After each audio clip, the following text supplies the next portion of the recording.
किसी समय अरब के चमकीले रेगिस्तान में आगरा का एक समृद्ध राज्य था और वहाँ की राजकुमारी जैस्मिन अपनी सुंदरता और बुद्धिमत्ता के लिए बहुत प्रसिद्ध थी। लेकिन उस महल में कैद राजकुमारी जैस्मिन को हमेशा से ही स्वतंत्रता की तलाश थी। वह हमेशा से ही महल के बाहर जाकर दुनिया देखना चाहती थी, लेकिन महल की वो बड़ी दीवारें उसे हमेशा रोक लेती थी। दूसरी ओर अलादीन एक साधारण चोर था जो अपनी फुर्ती और चालाकी से बाजार में छोटी मोटी चोरियां किया करता।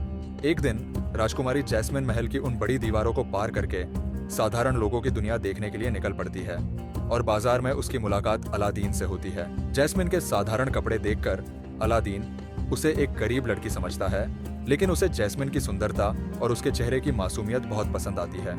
लेकिन तभी अचानक से राजा के कुछ सैनिक राजकुमारी जैस्मिन को पहचान लेते हैं और उसे पकड़ने की कोशिश करते हैं, लेकिन अलादीन राजकुमारी जैस्मिन को अपने साथ भगाकर कहीं और ले जाता है और छुपते छुपाते वो दोनों एक पहाड़ी पर पहुंच जाते हैं। पहली बार राजकुमारी जैस्मिन को महल की दीवारों से बाहर आकर आजादी महसूस हुई। अलादीन को जैस्मिन की सादगी और उसकी निडरता बहुत पसंद आती है और जैस्मिन को भी अलादीन की दयालुता और उसके जीवन की कठिनाइयों से लड़ने की ताकत बहुत अच्छी लगती है। हालांकि दोनों को एक दूसरे के बारे में सच नहीं पता था। अलादीन सोचता था कि जैस्मिन एक साधारण लड़की है, जबकि जैस्मिन ने कभी नहीं बताया था कि वह एक राजकुमारी है। कुछ दिनों बाद अलादीन को एक अजनबी आदमी मिलता है और वह उसे एक जादुई गुफा के बारे में बताता है और कहता है वहाँ पर बहुत सारा सोना, चांदी और हीरे हैं जो उसे अमीर बना सकता है। अलादीन को उस पागल आदमी की बातों पर बिल्कुल भरोसा नहीं होता है और वह वहाँ से चला आता है और आकर जैस्मिन को पूरी बात बताता है। जैस्मिन अलादीन की मदद करना चाहती थी, इसलिए वह उस गुफा में जाने की अलादीन से जिद करने लगती है।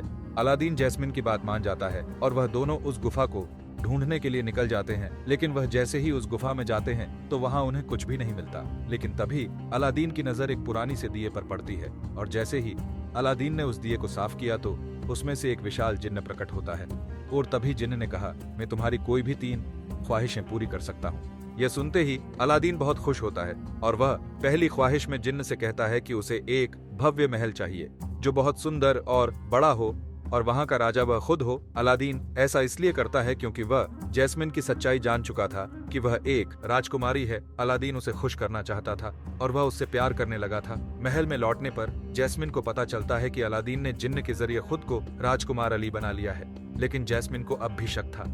जब उसने अलादीन से उसकी असली पहचान के बारे में पूछा तो अलादीन ने उसे सच नहीं बताया।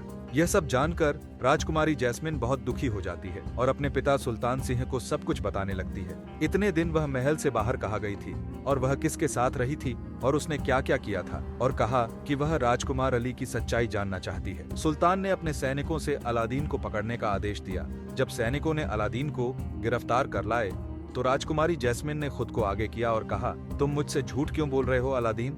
मैं जानती हूँ कि तुम कौन हो। ये सुनते ही अलादीन उदास हो जाता है और कहता है कि मैंने झूठ इसलिए बोला क्योंकि मुझे डर था कि एक राजकुमारी मुझ जैसे चोर से क्यों ही प्यार करेगी।